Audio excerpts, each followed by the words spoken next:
Do you long to break the cycle of busy? Join us for today's program. Alli Worthington is a business dynamo, a busy wife, and a mother of 5. An entrepreneur at heart, she shares her compelling story and success strategies in her new book, Breaking Busy, and has been featured on shows like Good Morning America and The Today Show. She also serves as executive director of Propel Women, a leadership initiative founded by Christine Kane. Working with and advising Fortune 500 companies, Worthington is a catalyst for change in a stressed-out, consumer-driven world. Please help me welcome Alli Worthington. Hey, Alli, welcome. It's great to have you here. Great to be here. We're talking today about breaking busy. Why did you write the book Breaking Busy? I hear a story here somewhere. Well, my husband and I have 5 sons. I should preface every story with that, right? They are 7 to 17. And a few years ago, we were both working full time. We had all these kids and all these sports and extracurricular activities. We're both teaching on Sunday morning. We hosted small group in our house. And I was exhausted. From the outside, we really looked like this great, happy family. Everything's going great. But the more we did, the more miserable I became. And one night I looked at my husband and said, why don't we get an RV? We'll get an RV, we'll sell all of our stuff, we'll live off the land, I mean, except for Wi-Fi and gas and coffee. Yeah. And I said, I have to break this busy before the busy breaks me because I can't do this anymore. And luckily, he hadn't said anything yet, but luckily he felt the same way, that we were just doing too much all the time. So we started looking at our life and figuring out what we could edit out to be able to live full, happy lives and not go crazy at the same time. Whoa, see, I come from a family of 5 boys. I think I gave my mother almost a nervous breakdown. It was like just always wrestling and running, and so yes. Just that alone, being a mom and a dad of 5 boys, you're right, is like, so breaking busy. So you came to a place in your life where it was, I mean, you said it really with fun, but it was probably pretty painful being too busy where you couldn't. Was there a lot of guilt involved, or like were you just, moms seem to struggle with that, or how did you and your husband go through some of these things? Well, for us, we never wanted to let anyone down. So, for example, he would have to coach Little League football every spring. And every spring he would go out the door and I'd say, don't coach and don't referee. You're not good at it and you don't like it. he wasn't. And he would say, I'm a rock. I'm not going to do it. And every time he'd come back in and say, well, just this year. They needed me this year. So we were always adding on responsibilities that really weren't ours to take on because we didn't want to let anyone down. Yeah. So we started looking at our lives, looking at all the things that we were committed to and praying about them and finding things that God wanted us to do, things that made us really happy, and cutting out the excess. Saying no is actually a pretty powerful word, isn't it? Because things are always coming our way to do. It really is, and we don't want to say no. We don't want to let people down. So learning to say no and be gracious about it is key. All right, so in Breaking Busy, like we can't get through the whole book. You need to get a hold of this book, Breaking Busy, because I think this is a story of everybody in our world. But if we unpack some of the thoughts that God began to deal with you on, or things you guys begin to discover, where would you start? Well, for us, we had to focus in on getting in tune with what God wanted for our lives, where He had called us to be, what He has called us to do in this life. And for us, we had spent so long just going about a script that wasn't written for us. You know, our culture says we need to be more, we need to do more, we need to achieve more to have worth and to be good enough. When God never says that, God says you're enough already. So we needed to learn how to live out of a place of already being enough in Him and not seeking our worth from others and from what we did. So basically, I think a lot of people fall into that trap of we do things maybe to prove to people, get our self-worth from our achievements, and we feel good about it, but at the same time, no one should get their self-worth from somebody else. Absolutely. That's like a trap. Yeah, and because it's never enough. No. For me, I would get into a cycle. I would volunteer for something, I'd do something, I'd get positive feedback because it was a nice thing to do. So I would do more and get more positive feedback until one day I woke up and realized my schedule is completely full of good things. But when you do all these things that are good, you don't really have time to do the best things. That is so true. I remember one time at a busy time in our life where my neighbor asked me if he could take I have 4 daughters and a son, and so almost the reverse of you. But he asked me if he could just take my boy out canoeing and camping. And I thought, he was young, he hasn't done that yet. And I thought, no. He looks at me and he goes, why not? Because I said, I want to do that. I don't want you to do that. I want to do that. And it's true that, sometimes the things we love the most and the things that we are the dearest to us are the things that we expect to give us the break to go do other things that aren't. Talk to me about that.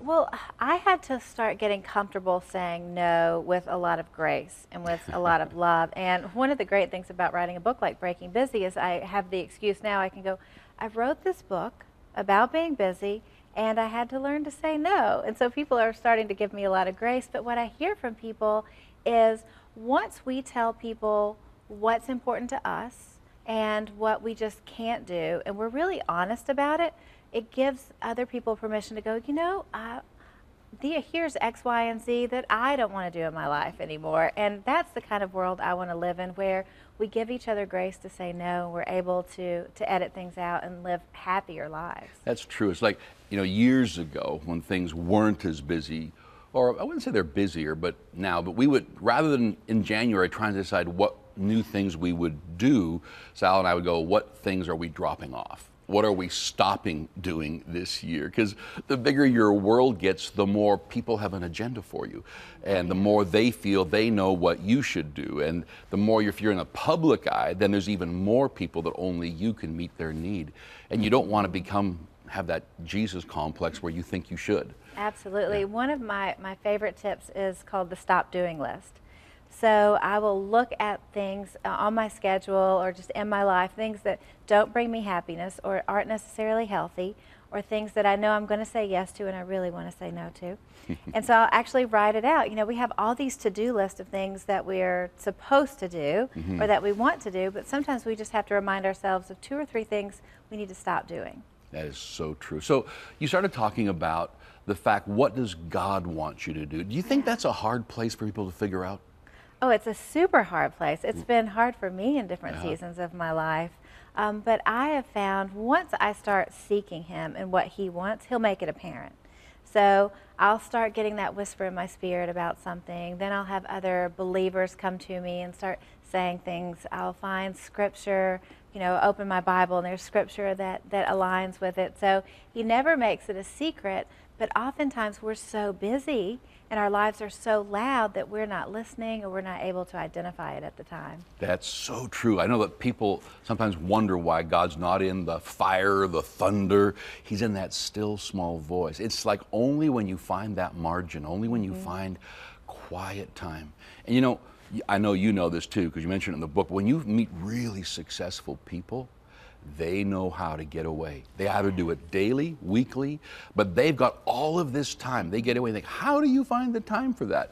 But they know that is where you're at your most creative. That's where you make your best decisions. That's where you sense that still small voice. Are you the same? Absolutely, and I have to fight for it because when I'm not working or writing, we have this massive bit of humanity right in our household. So I have to really work hard to make sure I can get away and be alone, and my husband and I can get away and be alone. It's key. And in going through Breaking Busy, I show examples often of Jesus. Jesus is always pulling away from the crowds to go pray. And it's something that we don't necessarily think of automatically. We think of Jesus always serving people, healing people, ministering to people. But Jesus was always saying, nope. Time to go spend time with my dad. I'm out, That's so true. We're going to take a break right here. When we come back, I want to unpack some more thoughts because I think it's really helping people. My guest today is Alli Worthington, and we're talking from her book, Breaking Busy. And it's how to find peace and purpose in a world of crazy. Don't go away. We'll be right back. So learning to put your phone on silent and disengage and be fully there with the family is a discipline. it's not as easy as we would think. We believe Jesus Christ came to give every person on this planet a chance to live with power, passion, and purpose. Through award-winning world-class TV programs like this and life-giving resources in Spanish, French, Italian, Russian, and Hindi, Spirit Contemporary is changing lives around the world. Considerable expenses are involved, but each person reached is absolutely worth the cost. People are saved, their faith revived, eternities transformed, all because of your support. With your donation today, you will receive today's special resource.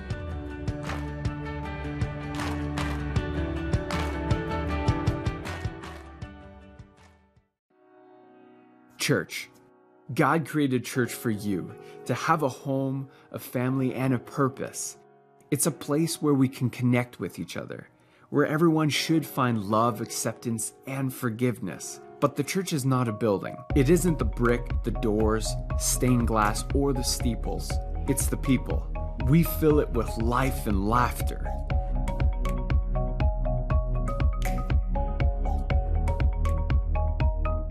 We are the church, and we can meet online from anywhere in the world.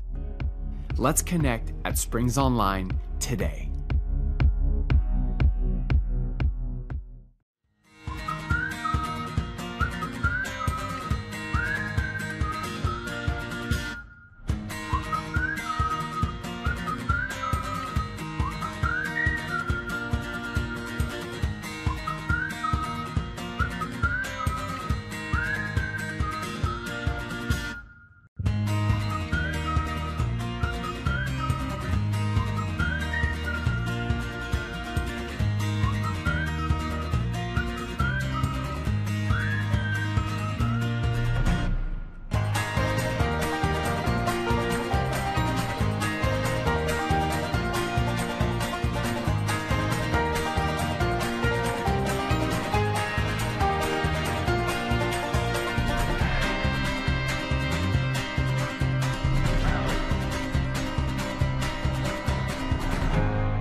Welcome back. My guest today is Alli Worthington, who's just wrote this book, Breaking Busy. And it's how to find peace and purpose in a world of crazy. We were just talking about finding this time to get away. I have a word that we always use, Sal and I. We just say, recreation is recreation. What do you do to recreate yourself? I think everybody's different. But what is it that you do that go, if you can get away and do this, everything begins to be recreated inside of you? Such a good question. I wish I had something really exciting to tell you. I don't. It would be great, but what fills me most is if I can get away and pray and listen to worship music. Going on a hike in the woods and listening to worship music and talking to God it'll bring me to a place that nothing else can. Now, does your husband, when you and your husband creating time together with 5 boys, do you have the same likes? Do you get away and do things that you both, or you're both so different? Well, we're completely different. My husband would love to meet God on a mountain and go skiing all day long, and that would just make him so happy. And so for something to invigorate him, he wants to go for a jog, he wants to go skiing. Something physical. Yeah, whereas I just want to get really quiet and focus in and worship. So we have to have that time, that separate time. It doesn't have to be a lot of time, but a little bit. And then time together. Normally for us, it's just, we like to sit on the couch and just have quiet and hold hands and talk. That's the best thing for us. That's cool. Quiet's a big priority in our house. It's true. There's so much noise all the time. All right, so where would you go next? Where people are listening today, and I think everybody, this book resonates with everybody, because have you ever met people who aren't busy, but they still feel busy in their head? I'm so busy. They breathe harder. I'm really busy. You look at me and go, I don't think you understand what busy is, but yet it's almost like it's an attitude, a spirit, that everyone's rushing to and fro, even if they don't have to. I've heard from a lot of people who read the book and written to me to say, I didn't really think I was busy, but then after reading the book, I realized even though I'm retired, or even though I don't have a full schedule, I'm completely stressed out all the time with my to-do list trying to get these things done, but it's not as stressful as I'm making it. So it's been really interesting to hear these stories of just switching the mindset from one of a frenetic pace to more of a peace and purpose to go through life. You know, I'm the kind of person that has to always get it done. So I go until I get it done. And then when you have a lot of children and a lot of things happening, you realize that you have to be able to go home at the end of your workday with a ton of things not done. And then you have to be able to disengage your mind from it and then walk into your family and be totally present. I think that's a problem a lot of people have. Well, it's not just a problem in mindset, it's a problem in our modern culture, because we have work email on our phone. Texts are coming in all the time. And if you work in a company that is across different time zones, you may have work email and work text coming in at 11 o'clock at night or 6 a.m. So learning to put your phone on silent and disengage and be fully there with the family is a discipline. It's not as easy as we would think. So do you have some kind of a system that you use with your phones, iPads, computer? How do you handle this? At the end of the day, after 6 p.m., I am offline until about 10 o'clock when everyone is asleep in my house. Then I check in to make sure there's no fires, that nothing has imploded. So that's emails? Emails, yeah. Okay. And 99% of the time nothing has blown up, but you know how we worry, so we want to check in. And then as soon as the kids go off to school, back at it again. But when I'm with the kids, I try to really be focused in on the kids. Yeah, so many people, even they think they're good because they're present. You know, like I've got 4 daughters and then we had a son, so girls are so perceptive that if I was driving them somewhere as teenagers or even preteens, they'd be talking away just a mile a minute and I'm going, and they go, Dad, you're not listening to me. And I go, I'm right here. You're not listening. And I realized I had to be really present because they were too smart to let me think about work. I just nod at them. I'll say, great, until one of my boys says, really? I can go? And then I go, whoa. They're smart. What did I say yes to? Now I need to pay attention. Yeah. You know, talking about emails and phones, I have a little system that I use. I haven't really told anybody about it, but we have a number of organizations, a lot of staff. So emails I get to weekly. So if they email me something, they know that I will read it through, look at it if it's reports or things in a week. If I need to look at something daily, it comes by text. And I will look at my text sometime today, and maybe not, but usually text is away. So if it's a little quicker there, if it's an emergency that needs my attention right now, you must phone me. And I rarely get phone calls. So my kids can phone me, and even the texts, I don't get that many work texts because they've all recognized that, okay, if I get this in at a timely to him for decisions, more money to this department or whatever's going on, that's what I found. And it's not that the system is that fancy, but I think some people are just a slave. The phone goes off, it's more important than their children talking to them or their spouse talking to them. And I think that we begin to hate it. But then at the same time, I found that it's pretty nice having a cell phone in one hand and I can go take one of my kids out for lunch, because if it's a crazy day today, I'm in contact with work as long as I'm controlling it. Do you find the same? Absolutely, absolutely. That's so smart about that system. I may have to employ that same system. If I need to do it today, text me. Yeah, it comes with a lot of pain. All right, let's go to the next. What else would you be telling people? The first thing we talked about was, what is God's purposes? How can I make sure that I'm doing the things that He wants? In a way, that's a God idea, not just good ideas. That's about right? What next would you tell people? Well, I think it's really important to identify these signs of being overcapacity in your life. And very often we will have this low-grade sense that we are too busy, but we don't know what to look for. Okay. For me, it was the biggest indicator was out-of-control emotions. I like to say that out-of-control emotions reflect the out-of-control demands we put on ourselves. So if I am grumpy, if I'm more likely to cry or snap at somebody, I know that I need to get to my schedule and make more time, and I need to get to my knees and talk to God about it. Another thing could be chronic lateness. I don't want to step on anyone's toes, myself included, but you know, always running 15 to 30 minutes late, normally it means that you're just trying to fit too much in. You're trying to, you know, be all things to all people, not let anybody down. So that's another thing. And neglecting important relationships, whether it's with spouse or kids or friends or even with God. Those are huge signs of being over capacity. And I like to think of our capacity a lot like speaking of phones, the battery on our phones. Okay. You know, I love it on my phone that I can tell when I'm at 10% and I need to recharge that battery. I don't get mad at my phone. Right. I just need to recharge it. But I found that with myself, I wasn't giving myself that grace. You know, like if I'm at 10%, I don't need to get mad at myself. I just need to recharge and refuel. How can you tell your husband's at capacity? You get emotional. Is he the same, or is he different? No, well, he just gets grumpy. Okay. So yeah. I find that for me, I never realized at times that I was there because I don't get emotional, but I just tend to be almost in a tuned out mode.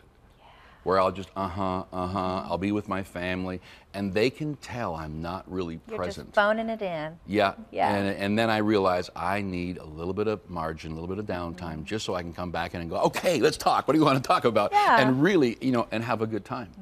And all right, we have time for one more. What's one more thought before we? I think with learning to break busy, I think it's very important that we keep in mind that the culture that we live in is always trying to get us to be busier. So we're not going to wake up one day and go, I'm not busy anymore. You know, this is something that's always trying to get into our calendar. It's coming at us from every perspective. So it's really a lifestyle of every day seeking God's best, seeking what His will is for us, and fighting that good fight against busyness. That's true, because I often get the feeling like if I can just do a little bit more, I can get everything over the hump, and then it's all going to settle down. But just the very principle of as you begin to get better at life and you do more and you succeed, it just means there's more and more and more things to do. So it's never going to hit quiet time. You just have to take it now. And I think that's a real trap for, I know I'm with a man a lot, so I know a lot of men that it just seems like if I put these extra 2 hours in, that it's really going to help my paycheck and we can go on holiday. And there's always a reason to take, and you seem to take time away from the people that love you the most because they should understand. Yes. And I think that's a trap. So thank you for being with us today. This has been really good. Thank you for having me. This is great. My guest today has been Alli Worthington, and we're talking from this book, Breaking Busy, How to Find Peace and Purpose in a World of Crazy. We'll be right back.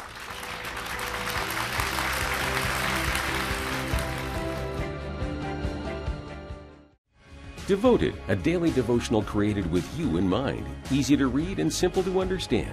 These 2-minute faith boosters are available in 8 different languages. Watch it on YouTube or have the booklet sent directly to your home. You can also receive Devoted to your email inbox daily. Become inspired as Leon Fontaine shares practical biblical teaching. Devoted is literally at your fingertips.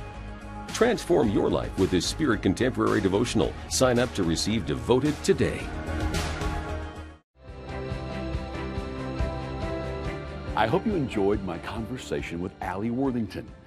It's so important in today's fast-paced world to make sure that you're taking care of yourself and being aware of how you spend your time. Because the reality is, people matter. Good relationships are because of invested time. You know, I want to talk to you about something that's really important to me. It's the concept of being spirit contemporary. All of us are called to be spirit contemporary.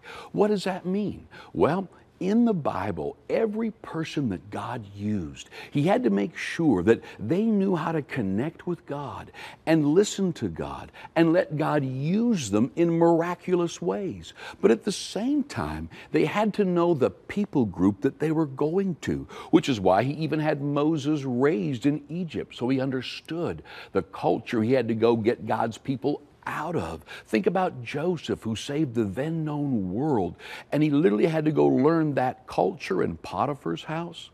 Then in the jails, he learned how to handle crooks and thieves, and God used him and took him to the top of the nation, and not only saved that nation from starvation, but even his own people and his own family. The Bible is filled with examples of these two areas that God is always working on us to be close to God. Or as it says about Jesus, He had favor with God, but then He had favor with man. It's so important that this gospel get out there, but in a spirit contemporary way.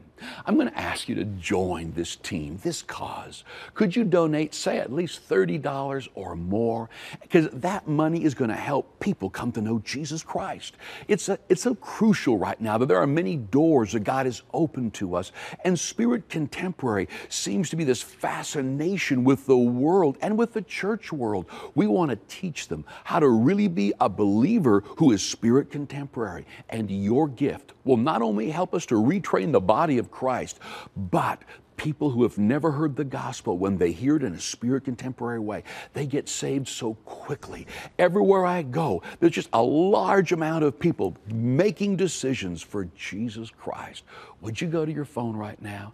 And for a gift of $30, I want to send you a resource that'll actually equip you and teach you the different skills and how to be spiritually alive, operating in the power of God, but then at the same time developing the skills to be contemporary, cool, relevant in the world that you live in.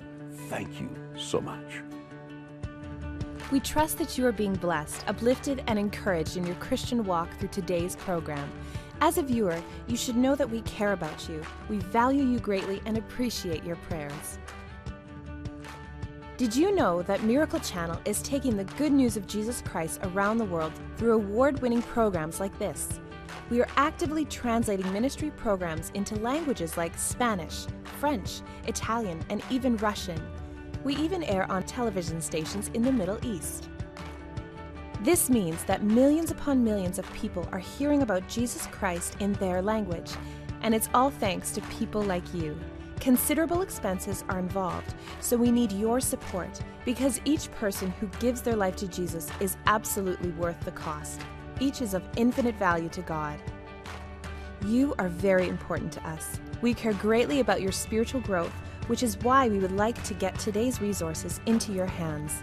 When you support this program by making a donation, you are not only enriching your walk with the Lord, you are sharing Jesus with someone on the other side of the globe. Your donation transforms lives by reaching literally millions of people with the gospel. Call now and change someone's life today.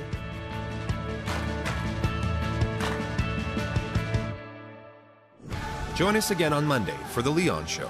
Just like your devotional said, basically who you become is completely tethered to what you believe. And what you believe is not just what you understand, so it's spiritual practices that move a truth, a belief from head to heart.